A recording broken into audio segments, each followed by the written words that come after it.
Замын хөдөлгөөний аюулгүй байдлын тухай хууль дээр заасан захиргааны шийтгэлийг давхардуулж оногдуулах ёсгүй. Тэгээ энэ утгаараа бас тодорхой өөрчлөлт оруулж байгааг бас дэмжиж байна. Энэ хуулиа эргээд харахаар өөр давхардуулж одоо захиргааны шийтгэр оногдуулж байгаа зүйл заалт байгаа юу? Тухайлбал энэ оноо хасдаг, зөрчлийн оноо хасаад тэгээд хажуугаар нь давхар одоо мөнгөн торгуул оногдуулаад байгаа.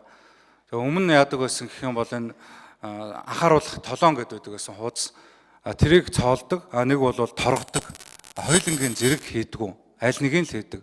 Энэ нь бол захиргааны шийтгэлийг давхардуулж оногдуулдгүйтэй холбоотой. Одоо болохоор оноог нь хасчдаг. Толон ч одоо бол оноо олдог болсон шүү дээ захимаар. Нөгөө талаараа давхар мөнгөнд торгуул оногдуулдаг. Тэгээ эн чинь захиргааны шийтгэлийг давхардуулж оногдуулж байгаа хэлбэр мөн үү биш үү? Хэрвээ мөн бол энэ хууль дээр энийг өөрчлөх боломж байна уугүй юу? За баярлалан дараах хариулъя. За Жаргал сайхан.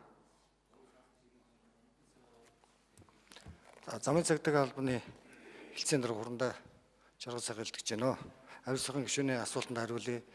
Энэ хөдөлгөөний аюулгүй байдлын хууль батлахдаа энэ зарим нэгэн зөрчлийг олон удаа давтамжтай зөрчил гаргаж байгаа тохиолдолд бас сахилга хариуцлагыг дээшлүүлэх чиглэлээр хөдөлгөөний аюулгүй байдлын хуулинд оноо хэрэглэх журмыг баталж өгсөн. Энийг бол хууль зүйн сайд баталж хэрэгжүүлэхээр тэгэхээр энд бол бид яг энэ хуулийг хэлцэж байгаа хавцад бол энэ асуудлыг давхарт мөн үү эсгүй гэдэг дээр бас нэлээд ярилцсан. Тэгээд энэ бол зөрчлийг олон давтамжтай үйлдэж байгаа энэ асуудлыг бол багасгах чиглэлээр бол энэ болов давхардл бишээ гэдгээр их хурлын гишүүд яг энэ одоо танхимд ярилцж энэ бол давхардл бишээ гэдгээр энэ хуулийн энэ заалтыг оруулж өгсөн. Тэгээ онооны систем бол өнөөдөр зөвхөн одоо энэ хөдөлгөөний аюулгүй байдлын 80 хэдэн заалт дотроос 27хан одоо зөрчил дээр одоо оноо тооцож байгаа. Бүх одоо зөрчил болгон дээр оноо тооцдгоо. Тодорхой одоо жишээлбэл урсгал сөрөх, за одоо уулзуур нэвтрэх, журамж үрчих гэдэг одоо яг одоо осол аваарыг нэлээд одоо хор уршигтай авчирдаг энэ зөрчлүүдээр л оноо тооцож байгаа. Бусад бүх зөрчил дээр бол оноо тооцохыг бол хэрэглэхгүй байгаа ийм зарчимтай байгаа. Аюул сайхан гишүүн 1 минут өгье.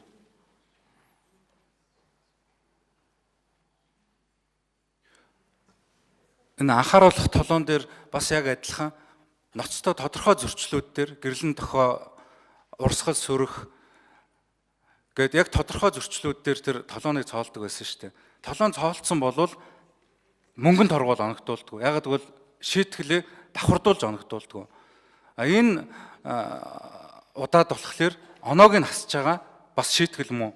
Мөн давхар мөнгөнд торгуул оногдуулаад байгаа байхгүй юу? Жаргал сайхан дараа.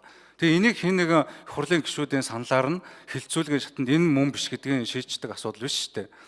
Та өмнө энэ захиргааны энэ замын хөдөлгөөний аюулгүй байдлын тухай хуулийг өмнөх хотын удирдлагууд ноцтой зөрчөөд байхад та хууль зөрчөөгөө аюур сайхан ажиллаа мэдэхгүй байх гэж ярьж ирсэн л хүн шүү дээ. Гэтэл 3 шатны шүүхээр тэр хүмүүс чинь хуулиа зөрчихсөн тогтоогчол байж шүү дээ.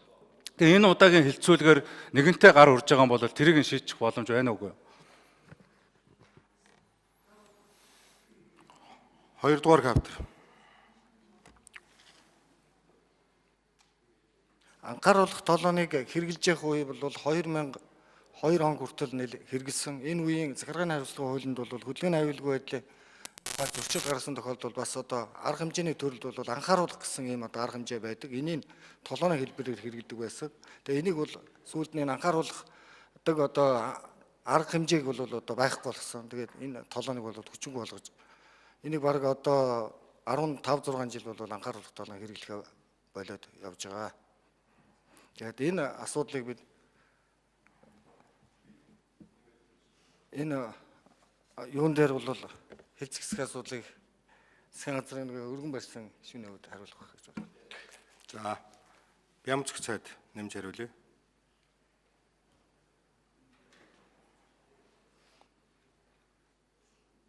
Тэгээд нөгөө альва гэм зэмтэй ихэнх байдлаас хамааруулал оногдуулах шийтгэл хүлээлгэх хариуцлага өөрөөр байдаг л да. Яг тэрийг утгаараа үндсэн болон нэмэгдэл шийтгэл гэдэг одоо захиргааны хариуцлагын тухай хуулийн дээр за эрүүгийн хуулийн ч бас үндсэн болон нэмэгдэл ял гэдэг байдаг. Тэр хүрээндээ хуулиндаа бол 4 төрлийн шийтгэл байна. Торгох, баривчлах, оноог нь тийм үү хасах. Тэгээд дээрэс нь тэр нөгөө эд хөрөнгөний хууль бусаар олсон эд хөрөнгөний хураах гэх мэт одоо шийтгэлүүд байж байгаа. Тэгэхээр энийг давхарлуулж хэрэглэх нэмэгдэл шийтгэл үндсэн шийтгэл хоёрыг л давхарлуулж хэрэглэхгүй байя гэдэг үүднээс тийм үү эрх хасах гэдэг энэ үүднээс одоо саяны асуудал орж иж байгаа. Өөрөөр хэлэх юм бол үндсэн шийтгэл нь бол торгох баримтлах тэр эрх хасах оноо тийм үү оноог нь хасах тэр хууль бусаар ашигласан тээврийн хэслийн хураах гэдэг нэмэгдэл шийтгэл байдлаар явах. Ийм одоо хуулийн зохицуулалтаар л хэрэгжилж байгаа. Дамбач хэрэгшин асуулт асууя.